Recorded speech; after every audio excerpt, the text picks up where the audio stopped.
yaitu pendapat imam-imam selain Imam Syafi'i rahimahullah. Maka yang kuat dalam masalah ini, ya, yang rajih atau yang kuat dalam masalah membasuh kepala itu adalah pendapat yang kedua. Kenapa?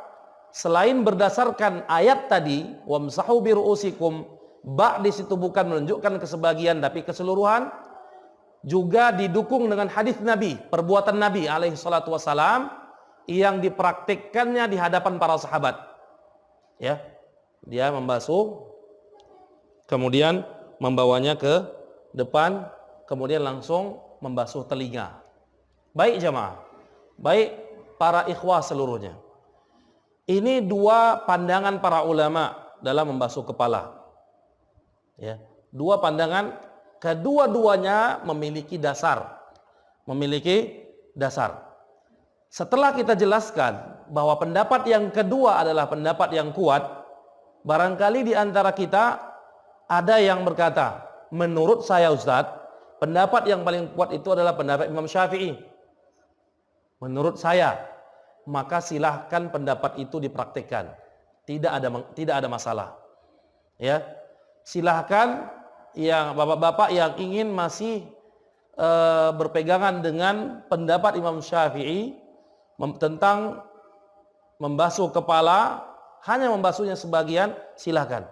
Tapi kami jelaskan bahwa pendapat yang terkuat dalam masalah ini dari pendapat para ulama kita adalah pendapat yang kedua, yang menyebutkan membasuh kepala itu adalah membasuh keseluruhannya. Ya, berdasarkan hadis Nabi yang merupakan fiil perbuatan Nabi alaihi salatu wasalam di hadapan para sahabat. Beliau membasuhnya dari awal, dari pangkal kepala kemudian sampai ke belakang dan membawanya kembali ke pangkal kepala. Baik, itu tentang mengusap kepala. Kemudian kaki, ya, membasuh, mencuci kaki, ya, sampai kepada al-ka'bain. Al-ka'bain adalah kedua mata kaki. Kedua mata kaki. Jadi membasuhnya sampai kedua mata kaki. Tidak boleh kurang daripada itu. Kenapa? Karena Allah Subhanahu wa taala dalam ayat ini menyebutkan ilal ka'bain, sampai kepada mata kaki, kedua mata kaki. Nah, kurang dari itu maka tidak sah wuduknya. Apabila wuduk tidak sah, maka akan berakibat sholatnya pun tidak sah. Maka harus diperhatikan baik-baik. Kemudian masuk kepada fadlul wudu. Sebelum itu apakah bagian-bagian tubuh yang biasa kita basuh tidak wajib? Seperti yang basuh telinga. Nah, ini enggak ada disebutkan dalam ayat ini. Ya. Istinsyaq, madmadah. Ya, memasukkan air ke dalam hidung, membuangnya kembali, memasukkan air ke dalam mulut, membuangnya kembali. Tidak dibahas dalam ayat. Lantas, mengapa kita lakukan? Jawabannya apa? Jawabannya karena Nabi melakukannya. Nanti insya Allah pembahasan yang kita sebutkan ini ada di pembahasan berikutnya, ya, tentang bagaimana wuduknya Nabi. Ada sebuah hadis dari Utsman bin Affan, ya, bahwasanya Nabi SAW mempraktikkan cara wuduknya di hadapan para sahabat. Dan hadis ini diriwayatkan oleh Utsman bin Affan. Ya, nanti insya Allah masuk ke dalam pembahasan itu. Baik para jamaah, para ikhwah rahimani wa rahimakumullah. Yang kedua adalah fadlul wudu. Apa itu fadlul wudu? Sabda Nabi alaihi salatu wassalam tentang keutamaan wudu. Beliau bersabda, ala adullukum ala ma yamhullahu bihil khataya wa yarfa'u bihid darajat. Qalu bala ya Rasulullah. Qala isbaghul wudu' 'alal makarih wa kathratul khuta ilal masajid wa intidharus salati ba'da shalah fadzalikumur ribat. Artinya, maukah kalian aku tunjukkan sesuatu yang bisa dengannya Allah menghapus dosa dan dengannya Allah mengangkat derajat, mengangkat kedudukan? Qalu, para sahabat berkata, bala ya Rasulullah, iya, kami mau. Apa sesuatu itu yang bisa menghapuskan dosa dan mengangkat derajat seorang mukmin? Maka Nabi SAW berkata, isbaghul wudu alal makarih, menyempurnakan wudu atas sesuatu yang dibenci. Maksudnya apa? Kita menyempurnakan wudu, ya, walaupun di saat-saat kita enggan menyentuh air. Ya, kalau di Indonesia mungkin dinginnya itu nggak pernah ekstrim seperti di negeri-negeri Arab misalnya, atau negeri-negeri Eropa, nggak pernah ekstrim di Indonesia. Alhamdulillah, ya, wudu pun biasa aja. Tapi kalau kita, Pak, ke negeri-negeri Arab, tiba musim dingin, itu bisa lebih dingin daripada es. Coba kita bayangkan tuh. Ya, terkadang sampai minus. Ya, -5. Jadi dinginnya itu luar biasa dingin. Nah, dalam kondisi seperti itu, kita pasti nggak suka menyentuh air karena dingin, apalagi di waktu subuh. Wah, itu bangun saya udah kedinginan kan, udah dingin seperti itu, disuruh nyentuh air lagi berwudu. Maka kata Nabi, keutamaannya isbaghul wudu, menyempurnakan wudu alal makarih, menyempurnakan wudu tersebut di atas sesuatu yang kita benci itu dapat menghapuskan dosa, dapat meninggikan derajat seorang mukmin. Ya. Kemudian apa? Wa kathratul khuta ilal masajid, memperbanyak langkah menuju masjid. Ya, memperbanyak langkah menuju masjid. Ya. Bagaimana dengan orang yang pergi ke masjid berkendaraan? Apakah tidak mendapatkan keutamaan ini? Maka jawabannya tetap mendapatkan keutamaan. Sama. Ya, para ulama menjelaskan ya dalam fikih kontemporer, fikih-fikih terkini dibahas itu. Apakah orang yang pergi ke masjid dengan mengendarai kendaraan, sepeda motor atau mobil, tidak mendapatkan keutamaan yang disebutkan Nabi ini? Jawabannya dapat tetap keutamaan apa yang disebutkan oleh Nabi. Karena mereka menggunakan kendaraan itu dengan susah payah juga. Mereka beli kendaraan, mereka beli minyak juga. Ya. Jadi besok-besok jangan setelah mendengarkan ini yang biasanya ke masjid naik motor, jadi nggak pernah naik motor lagi, jalan kaki aja Ustaz. Ya. Pengen dapat keutamaan ini. Enggak seperti itu cara memahaminya. Dan para ulama juga menjelaskan kepada kita tidak seperti itu cara memahaminya. Pakai motor silakan pakai motor. Ya. Kemudian wantidharus shalah ba'da shalah, menunggu salat setelah salat. Di antaranya apa yang kita lakukan ini jamaah. Kita barusan salat maghrib. Nah, menunggu salat isya, ya. Kita menunggu salat isya walaupun tanpa melakukan kajian, duduk di masjid dalam rangka pengen nunggu salat berikutnya, itu adalah sesuatu yang dapat menghapuskan dosa dan mengangkat derajat. Ya, apalagi kalau kita barengi dengan zikir kepada Allah, membaca Al-Quran. Habis maghrib nggak pulang ke rumah, nunggu waktu isya di masjid, zikir, baca Al-Quran, ya, akan mendapatkan keutamaan yang lain selain daripada dihapuskannya dosa dan diangkatnya derajat. Fadzalikumur ribat, yang demikian itulah kata Nabi ribat. Ribat itu Pak adalah menjaga perbatasan kaum muslimin atau menjaga perbatasan negeri-negeri kaum muslimin. Ribat ini memiliki keutamaan yang banyak sekali, pahalanya besar. Jadi orang-orang yang ditugaskan untuk menjaga perbatasan-perbatasan negeri kaum muslimin, ya, dihitung jihad di fisabilillah. Dihitung berjihad di jalan Allah Subhanahu wa taala. Nah, kita dengan melakukan yang disebutkan Nabi, pertama isbaghul wudu, menyempurnakan wudu, memperbanyak langkah menuju masjid, menunggu salat setelah salat, dengan demikian kata Nabi fadzalikumur ribat, ya, itu yang demikian itu adalah sama dengan riba. Jadi Masya Allah Pak, keutamaannya luar biasa. Ya, ini menjadi celengan bagi kita. Tabungan. Tabungan untuk apa? Tabungan nanti ketemu dengan Allah. Kita jangan pernah berpikiran ketika kita mati, ya, kita nggak ditanya. Jangan pernah berpikiran ketika kita mati habis semuanya sudah. Jangan, Pak. Malah itulah awal daripada kehidupan hakiki. Ya, udah masuk dalam kubur, itulah kehidupan yang sebenarnya. Tapi nggak ada lagi amal, Pak. Semuanya adalah pembalasan. Yang nggak punya tabungan kebaikan, di situ akan menangis. Orang-orang yang banyak tabungan kebaikannya, dia akan tersenyum. Nah, saatnya di dunia ini untuk banyak-banyak menabung. Menabung apa? Menabung kebaikan. Nah, apa yang kita lakukan ini adalah tabungan kebaikan. Ya, alhamdulillah. Kemudian jamaah rahimani wa rahimakumullah,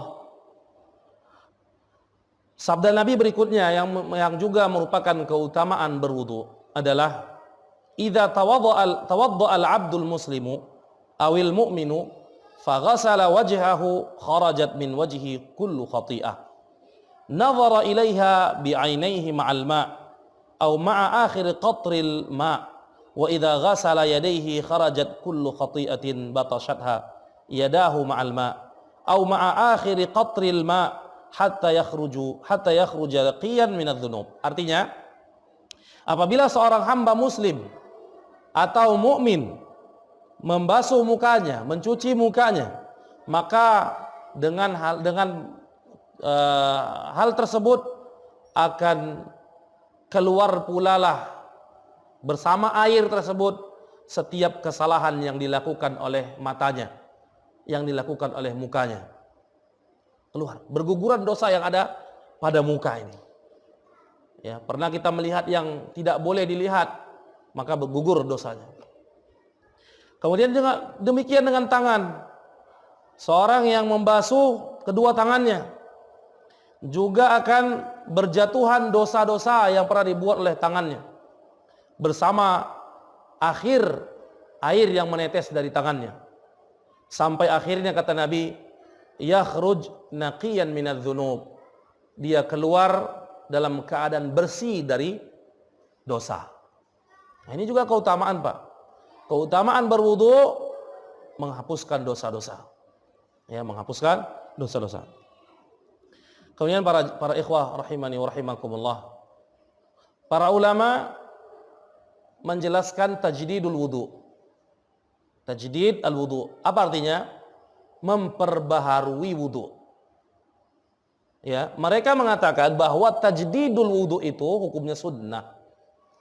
Ya, memperbaharui wudu adalah hukumnya sunnah. Walaupun kita belum batal wudunya. Kita yakin nih, wudu kita belum batal. Tapi kita ingin memperbaharui wudu. Maka dengan hal demikian kita telah melakukan sesuatu yang sunnahkan.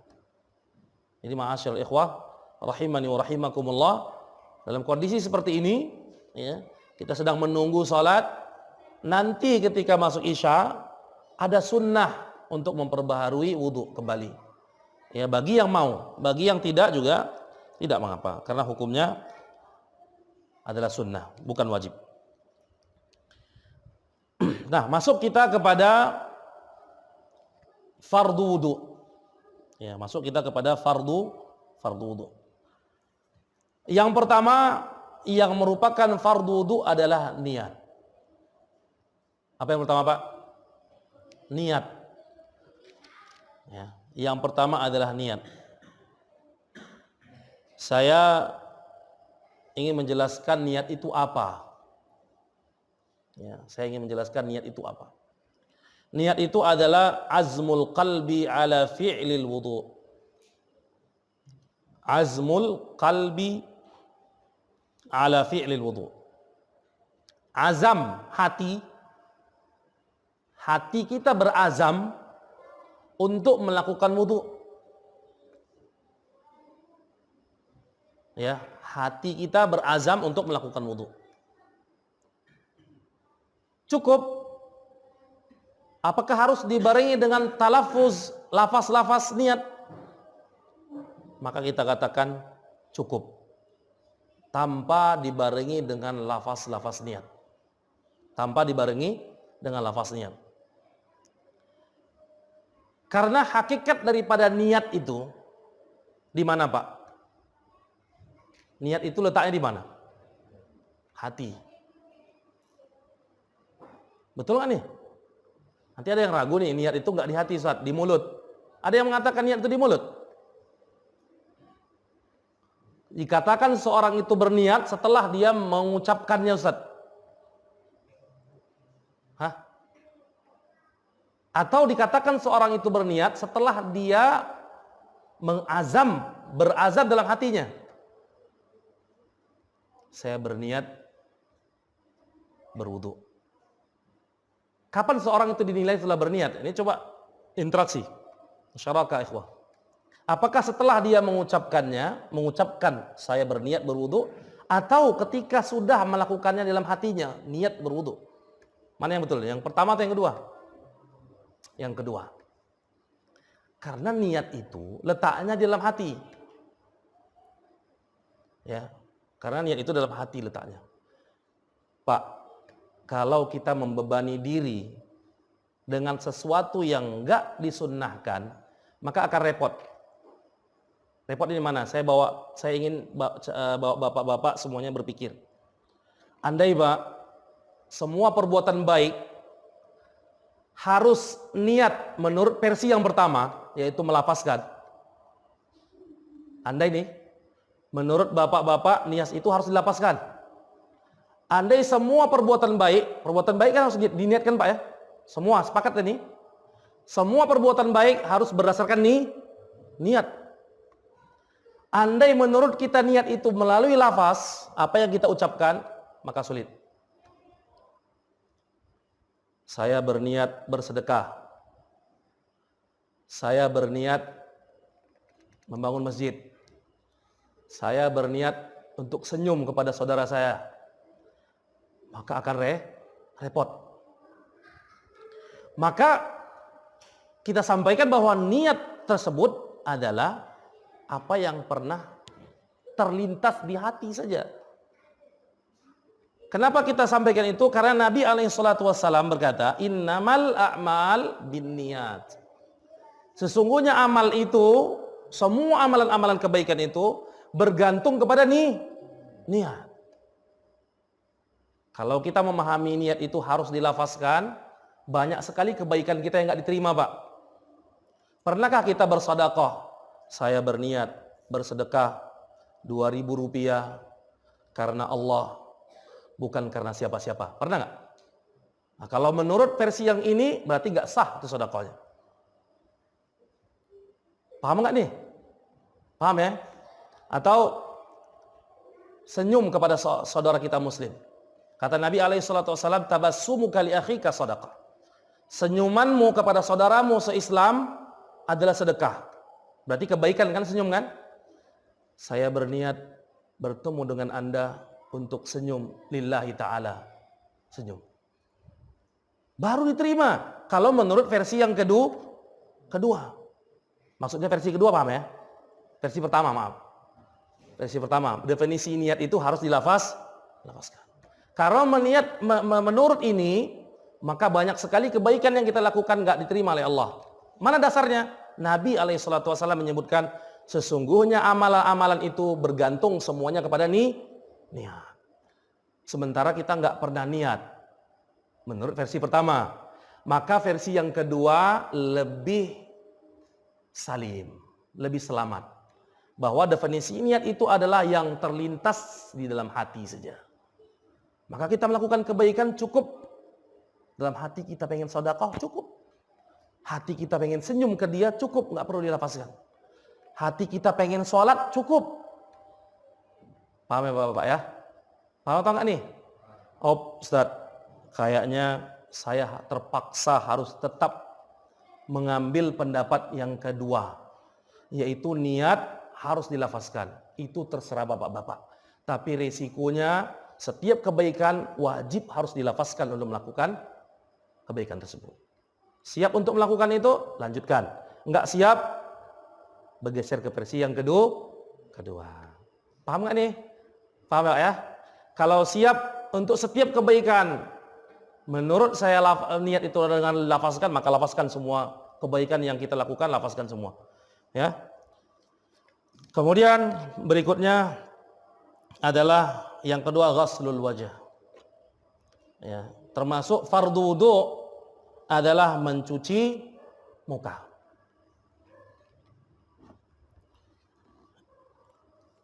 Disebutkan di sini, ya ini dirinci, muka itu yang apa saja. Syekh berkata, min a'lal jabhati ila muntahadz dzaqan. Min a'lal jabha, dari atas jabha. Jabha itu jidat. Sampai akhir dzaqan, akhir dagu. Dagu mana, Pak? Nih. Kalau dikatakan akhir dagu itu mana? Akhirnya di mana, Pak? Di mana, Bang? Akhir dagu itu di mana? Enggak, akhir dagu itu ini. Paham ya? Bukan ini dagu, awal dagu namanya. Akhir dagu itu ini. Maka Nabi SAW, Nabi adalah orang yang lebat jenggotnya. Lebat jenggotnya. Apa yang beliau lakukan saat berwudu? Setelah membasuh dzaqan, dagu ini, kemudian beliau menyela-nyela janggutnya supaya air tersebut masuk ke dalam dagunya yang ditutupi oleh lebatnya janggut. Ya, nanti insya Allah ada hadisnya insya Allah. Kemudian wa min watadil udhuni ila watadil udhun. Watad telinga itu, watadul udhun adalah ini. Disebut dengan bahasa Arabnya watad al-udhun. Saya bahasa Indonesia nggak tahu ini apa. Ini yang kayak yang menonjol nih. Ini Pak sampai kepada ini. Berarti gimana? Dari mulai sini terus ke sini ya kan? Terus akhir daripada dzaqan sampai lagi ke watad, dari watad ini sampai ke a'lal jabhah. Itu yang dinamakan dengan wajah. Jadi jangan salah kaprah wajah itu ini. Ini saja. Ini enggak termasuk wajah. Ya. Ini termasuk wajah. Maka membasuhnya itu basuh semua ini. Dibasuh semua. Rata. Baik. Liqaulihi ta'ala faghsilu wujuhakum. Dalilnya adalah dalil yang tadi kita sebutkan di awal. Faghsilu wujuhakum. Cucilah muka kalian. Kemarin pertemuan yang pertama saya jelaskan kaidah usuliyahnya, yaitu al-amru lil wujub, bahwa setiap yang diperintah baik itu dalam Al-Qur'an maupun hadis Nabi menunjukkan yang diperintah itu hukumnya wajib. Berarti membasuh muka hendak sholat saat berwudu hukumnya wajib. Hukumnya wajib. Kemudian termasuk juga fardu al-wudu adalah ghaslul yadaini ilal mirfaqain. Mencuci kedua tangan sampai kepada siku. Kenapa Allah Subhanahu wa taala dalam ayat ini mengatakan wa aydiyakum ilal marafiq? Tangan kalian sampai siku. Jawabannya karena tangan itu Pak, yadun, bahasa Arabnya yadun, jamaknya aidi. Ya, jamaknya aidi.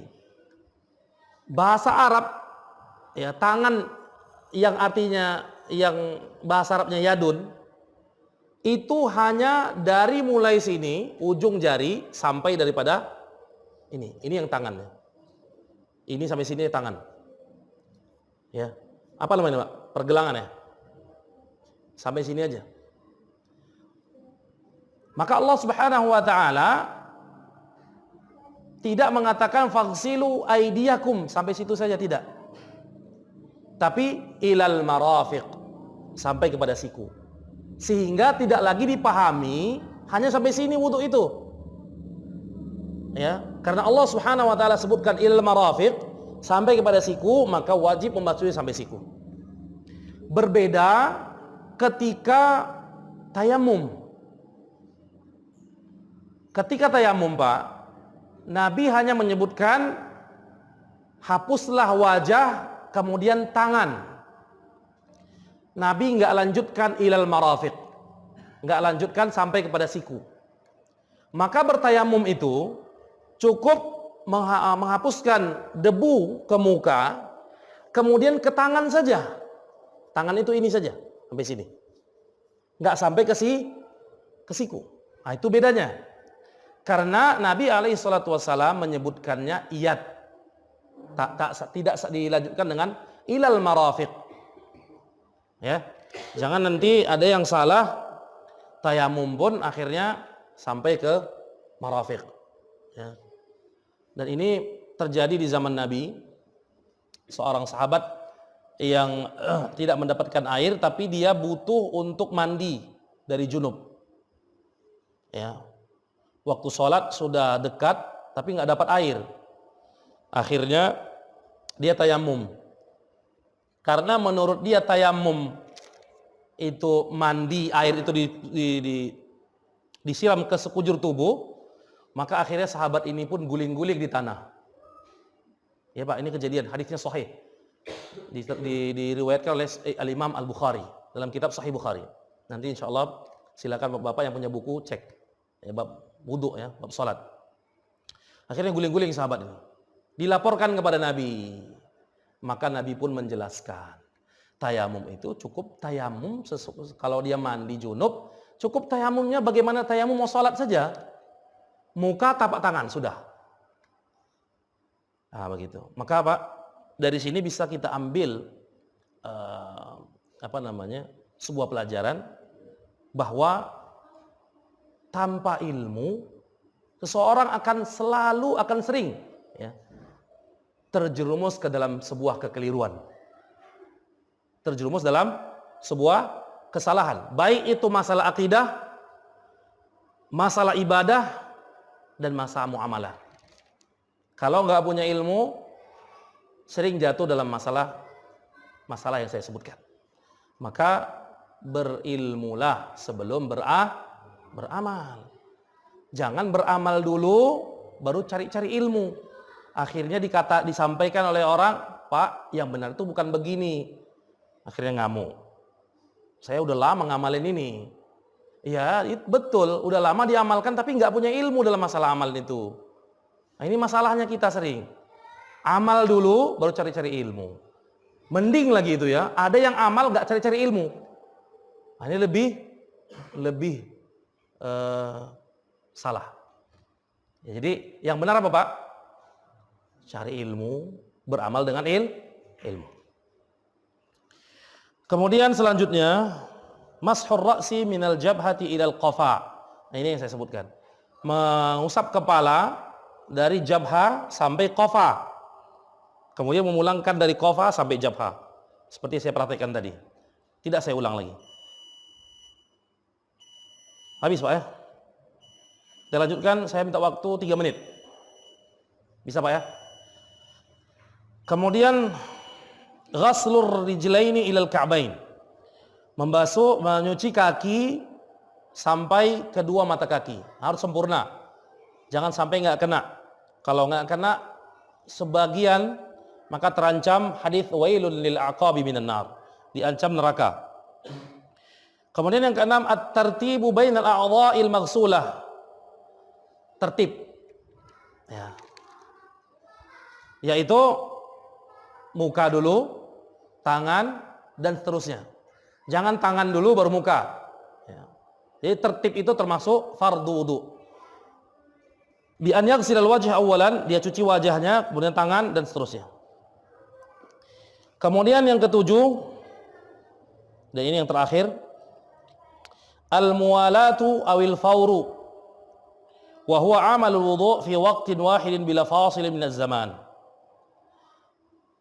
Al-muwalat awil fawr, ya, dengan mencucinya setelah muka, jangan memberikan fasil, jarak waktu.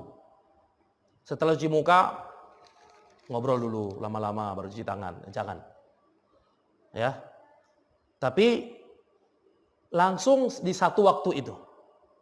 Ya, cuci muka pergi ke dapur dulu. Balik lagi baru cuci tangan. Pergi ke kebun lagi, ya. Tapi al-muwalatu awil faur, ya, yaitu melakukannya dalam satu waktu itu tanpa ada fasil minaz zaman, tanpa ada jeda. Kalau bahasa kita tanpa ada jeda. Id qat'ul ibadah, kata Syekh, dalilnya adalah qat'ul ibadah ba'da syuru'i fiha manhiyun anhu. Karena memutus sebuah ibadah saat dia lakukan, saat melakukan ibadah, kemudian diputus ibadah tersebut, itu terlarang, nggak boleh. Ya, jadi melakukan ibadah habiskan langsung di satu waktu itu. Qala ta'ala, beliau membawakan sebuah dalil dalam Al-Quran, wala tubtilu a'malakum. Janganlah kalian batalkan amalan kalian. Ghaira anna al-fasl al-yasir yu'fa anhu. Akan tetapi jeda yang ringan, yang sedikit, yu'fa anhu, dimaafkan. Kalau kita jedanya sedikit aja, Pak, misalnya basuh muka, kemudian jeda sedikit, mungkin pengen bersihkan di bawah kaki kita, mungkin ada pasir, ya. Kemudian melanjutkannya ke tangan, itu boleh. Ini disebut dengan al-faslul yasir, jeda yang sedikit. Nah, ini dimaafkan. Nah, kemudian kata Syekh, wa kadza ma kana li'udhrin kana fadi ma'in aw inqita'ihi aw iraqatihi wa intala zaman. Demikian juga diberikan uzur, ya, dimaafkan, maksudnya jeda yang dimaafkan saat tiba-tiba air mati, habis, terputus air. Ya. Terputus air, enggak ada lagi misalnya. Nah, itu jeda yang dimaafkan. Kenapa? Karena Allah Subhanahu wa taala tidak membebani jiwa kecuali yang jiwa tersebut, diri tersebut mampu. Ini dalilnya. La yukallifullahu nafsan illa wus'aha. Baik, karena sudah habis waktunya, kami mohon